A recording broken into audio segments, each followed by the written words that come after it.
Good afternoon, friends. My name is Neetu Singh. Today is my topic bed सोर care at home. आप सभी का वागा के medical classes में स्वागत है. आज हम बात करते हैं बेड सोर्स के बारे में कि बेड सोर्स की केयर हम घर पे रह के कैसे करें. तो जानते हैं कि बेड सोर्स होता क्या है. बेड सोर्स को लोग अल्सर के नाम से भी, प्रेशर सोर के नाम से भी जानते हैं. तो बेड सोर्स उन पेशेंट्स को होते हैं जो बहुत लॉन्ग टाइमर या तो बेड रिटर्न होते हैं या वो बैठते हैं. जैसे कि हमारा बॉडी का कोई पैसिफिक पार्ट जो होता है, जो टच होता है बेड से, जहाँ पे हमारी ब्लड सप्लाई पूरी तरह से नहीं पहुँच पाती है, वहाँ पे ही ब्लड सोर्स डेवलप होते हैं. ये ब्लड सोर्स आते तो बहुत जल्दी हैं और उसको रिकवर होने में बहुत टाइम लगता है. जैसे कि हमारा पेशेंट कोई न्यूरो का पेशेंट है जो लॉन्ग टाइमर लेटा हुआ है बेड पे. तो जैसे कि अगर सपोज करिए जैसे कि हम ऐसे रात में ऐसे सो रहे हैं, सोते सोते क्या हुआ, हमने 2 घंटे करवट नहीं बदले तो हमारा यहाँ पे रेडनेस हो जाता है. अगर हम उसको तुरंत करवट ले करके सुबह तक नॉर्मल होता है. अगर वही चीज़ होती है, अगर हमने उस पर ध्यान नहीं दिया और हम उसी में पड़े रहे, तो ये जो यहाँ पे रेडनेस होती है धीरे धीरे वो प्रेशर सोर में या ब्लड सोर में बदल जाती है. तो आज हम उसी के बारे में बात करते हैं कि उसकी केयर हम घर पे कैसे करें. तो फ्रेंड्स मैं बताना चाहूँगी बेड सोर्स 4 प्रकार के होते हैं. उनको 4 स्टेजेस में बांटा गया है. तो फर्स्ट स्टेज जो होती है उसमें हमारे पेशेंट्स के ऊपर जो दिखती है, जहाँ पे जो फर्स्ट स्टेज में आता है उसमें हमको जो दिखता है रेडनेस होती है और उसके डिस्कलरेशन होता है, ईचिंग भी होती है. तो फर्स्ट स्टेज में जैसे कि यहाँ पे हमारा कोई स्किन है, यहाँ पे हमने इसको दबा के सो गए हैं तो दबाने के बाद में यहाँ पे हमें रेड दिखाई देगा, ईचिंग भी होगी और यहाँ पे कलर भी चेंज हो जाएगा. तो वो हमारा फर्स्ट स्टेज में आता है. अगर मैंने उसी समय ही उस स्टेज में ही पेशेंट को ध्यान दे लिया, तो उसको करवट दिला दिया, तो उसके बाद में वहाँ पे थोड़ा सा रब कर देंगे. जैसे यहाँ पे हुआ तो मैंने उसको रब कर दिया तो वो स्किन मेरी नॉर्मल हो जाएगी, करवट लिया नॉर्मल हो जाएगी. तो ये फर्स्ट स्टेज पे हम यहाँ पे कवर कर सकते हैं. अगर हमने इस समय भी ध्यान नहीं दिया तो वो हमारा प्रेशर सोर या बेड सोर वो सेकंड स्टेज में डेवलप करता है. तो सेकंड स्टेज में जब डेवलप करता है तो वहाँ पे पर्टिकुलर थिकनेस आती है, स्किन में मोटापा मतलब थिकनेस बढ़ जाती है और जो होते हैं उसमें वहाँ की सबक्यूटेनियस या डर्मिस एपिडर्मिस लेयर भी हमारी डैमेज हो जाती है वहाँ पे. और एक स्किन जो होती है ब्लिस्टर टाइप की फट जाती है यहाँ पे, और फटने के बाद में जो वाइट पस डिस्चार्ज होता है जो हमारे और बैक्टीरिया को इन्वॉल्व करता है, तो वो वहाँ पे सेकंड स्टेज में डेवलप कर जाता है. अगर हमने उस समय पे ध्यान नहीं दिया पेशेंट को तो वो हमारा जो पस डिस्चार्ज है वो धीरे धीरे जाकर के पेशेंट को थर्ड स्टेज में डैमेज कर देता है जाकर के, मतलब कि वो और भी चीज़ें इन्वॉल्व करने लगता है. तो जब थर्ड स्टेज में आता है तो डैमेज स्किन होती है और इन्वॉल्व बाकी एपिडर्मिस, डर्मिस, सबक्यूटेनियस लेयर, सारी लेयर्स को इन्वॉल्व कर लेता है और उसके जो बाकी आसपास के मसल्स होती हैं वो भी इन्वॉल्व हो जाती है. तो वो प्रेशर सोर जो होता है उसमें जो बेड सोर जो थर्ड स्टेज में होता है इसमें हमारे पेशेंट्स की TLC रेज हो जाती है, फीवर भी आने लगता है. तो जिससे लगता है कि हमारा बेड सोर काफ़ी पेशेंट को दिक्कत कर रहा है.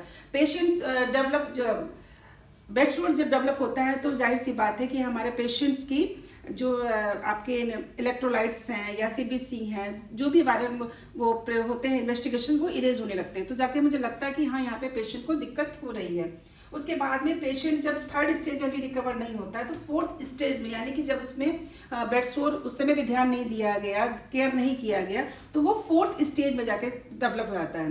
तो फोर्थ स्टेज में जब डेवलप होता है तो टिश्यू के साथ साथ वो बोन को भी इन्वॉल्व कर लेता है, जिसमें क्या बोलते हैं इन्वॉल्व होता है, बोन इन्वॉल्व होती है और पूरी बॉडी में इन्फेक्शन फैलने लगता है, जिससे उसकी TLC इरेज हो जाती है, काफ़ी इरेज हो जाती है.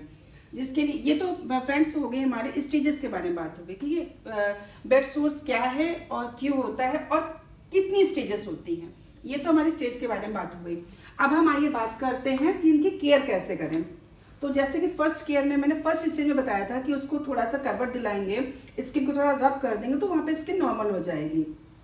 अब सेकेंड स्टेज में जो आती है पोजिशनल, पेशेंट की हम पोजीशन, जैसे बेड पेशेंट हमारा काफ़ी टाइम से लॉन्ग टाइमर लेटा हुआ है तो उसको हम हर 2 घंटे पे करवट दिलाएंगे. तो ऐसा नहीं कि हमने करवट उसको स्ट्रेट दिला दी, हम करवट भी उसको ऐसे दिलाएंगे, पैरों के बीच में तकिया रखेंगे ताकि उसका एक पैर मुड़ा भी होना चाहिए, ताकि पेशेंट की जो हड्डियां हैं वो स्टिफ ना हो, ताकि उसको आराम से उसकी बोन में भी दिक्कत ना हो और उसका प्रेशर सोर भी जल्दी से हिल हो जाए. उसको आसपास कुशन लगा देंगे, पिलो लगा देंगे, उसके करके पोजीशन हर 2 से 2.5 घंटे पे उसको चेंज करेंगे.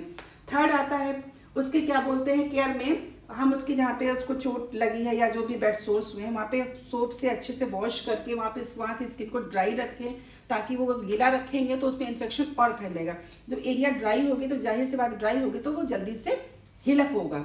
उसके बाद में थर्ड थर्ड आता है आपके एयर मैट्रेस आती हैं, जिस पर पेशेंट्स को जो बेड पे लेटा है, हमारी पूरी बॉडी बेड से टच है, तो उसके लिए हम क्या करेंगे, सबसे अच्छा एक एयर मैट्रेस डाल देते हैं। एयर मैट्रेस पे एक चादर डाल देंगे जिसमें कोई भी सिलवट नहीं होगी, और पेशेंट को हम ये ध्यान रखेंगे कि पेशेंट के जो बेड सो क्या बोलते हैं एयर मैट्रेस पड़ी है उस पर कहीं जो चादर पड़ी उस पर कोई सिलवट तो नहीं है, जो पेशेंट ने जो कपड़े पहन रखे हैं उसमें कोई सिलवट तो नहीं है। अगर सिलवट है तो उसको सिलवट को हम हटा करके वहाँ पे बिल्कुल बिल्कुल प्लेन रखेंगे ताकि उसके बेडशीट उसके कपड़ों में कोई सिलवट नहीं हो। अगर सिलवट है तो वहाँ पे बेडसोर जल्दी से डेवलप होने लगते हैं।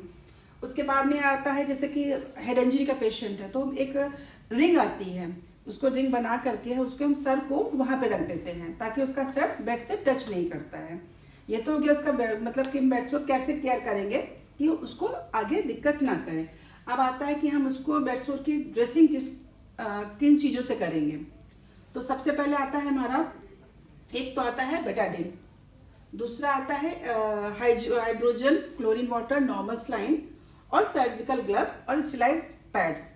इनसे हम पेशेंट की ड्रेसिंग करेंगे। काफ़ी बड़ा ड्रेसिंग है तो हम उसमें हाइड्रोजन और बेटाडिन का सोल्यूशन बना करके उसको लगा करके ताकि वहाँ पे जो भी गंदगी है बैक्टीरिया है वो बाहर आ जाए, और उसको हम अच्छे से क्लीन करके वहाँ पे इसको बैंडेज कर दें ताकि वो एरिया जल्दी से हील अप हो जाए।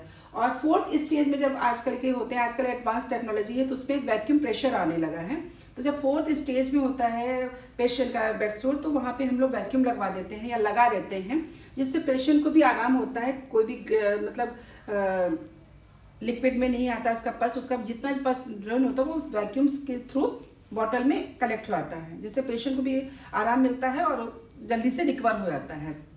उसके बाद में हम पेशेंट का ध्यान रखेंगे कि पेशेंट ने प्रॉपर हाइजीनिंग रखी है या पेशेंट ने प्रॉपर उसको जो न्यूट्रिशन है प्रॉपर उसको मिल रहा है या नहीं मिल रहा है, इन सब चीज़ों का ध्यान रखेंगे ताकि पेशेंट को हमारे अच्छे से न्यूट्रिशन मिले, और उसका समय समय पर उसके इन्वेस्टिगेशंस कराते रहेंगे ताकि जैसे इन्वेस्टिगेशन का TLC हमारी नॉर्मल आती रहेगी, इसका मतलब हमारा पेशेंट रिकवर कर रहा है। और आज की जानकारी हमारी आपकी कैसी लगी, आपको लाइक करें, सब्सक्राइब करें। Thank you.